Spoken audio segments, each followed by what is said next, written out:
नहीं, हम राजनीति कर रहे हैं। राजनीति में किसी से दुश्मनी नहीं होती। सशक्त विपक्ष होने के नाते जो चीजें आती है उसको सामने रखना हमारा नैतिक अधिकार है और वो हम रखेंगे।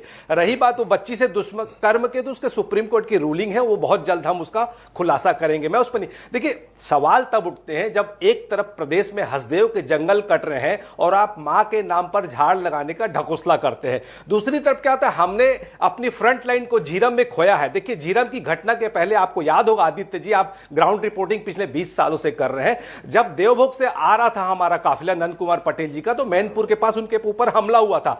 सरकार ने उसे सबक नहीं लिया तो झीरम जैसी घटना हो गई।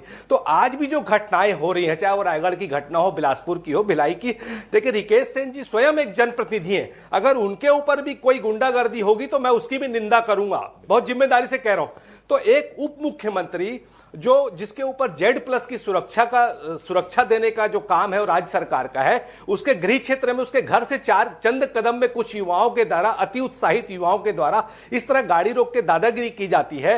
एक दंडाधिकारी के परमिशन के बगैर अगर पुलिस अधीक्षक लाठीचार्ज करते हैं, 150 से ज्यादा युवाओं के ऊपर धारा लगा दी जाती है। देवेंद्र जैसे युवा का भविष्य खराब करने का प्रयास होता है। सतनाम समाज को बदनाम करने वाली बलौदा बाजार में इतनी बड़ी शर्मसार घटना हो जाती है। तो जब इस तरह की घटनाएं होती हैं तो निश्चित तौर पे ये बात आती है। आज लगातार जुआ फड़ पकड़ा रहा है। मेरे पहचान वाले भी थे, उन्होंने बताया कि भैया 20 लाख से ऊपर पकड़ाया, पुलिस ने 2 लाख की घोषणा की और नाम उजागर करने में 4 दिन लगा दी।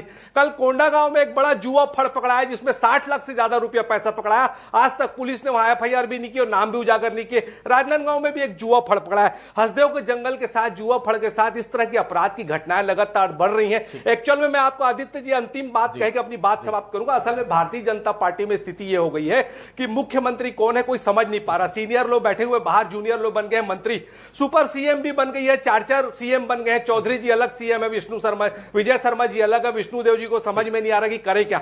तो ये जूतम बाजार की स्थिति, 2 मंत्री बन नहीं पा रहे, बृजमोहन जी बाहर हो गए हैं, निगम मंडल आयोग में नियुक्तियां हो नहीं पा रही। तो बीजेपी आपसी लड़ाई का बचने के लिए हमारे ऊपर आरोप लगा रही, पर हम सशक्त विपक्ष होने के नाते जनता की आवाज सामने रख रहे हैं और वो हम रखते रहेंगे। सेन साहब, हाल के दिनों में कई ऐसे प्रकरण है जिसको लेकर आप पर सवाल उठने लाजमी है। कहा जा रहा है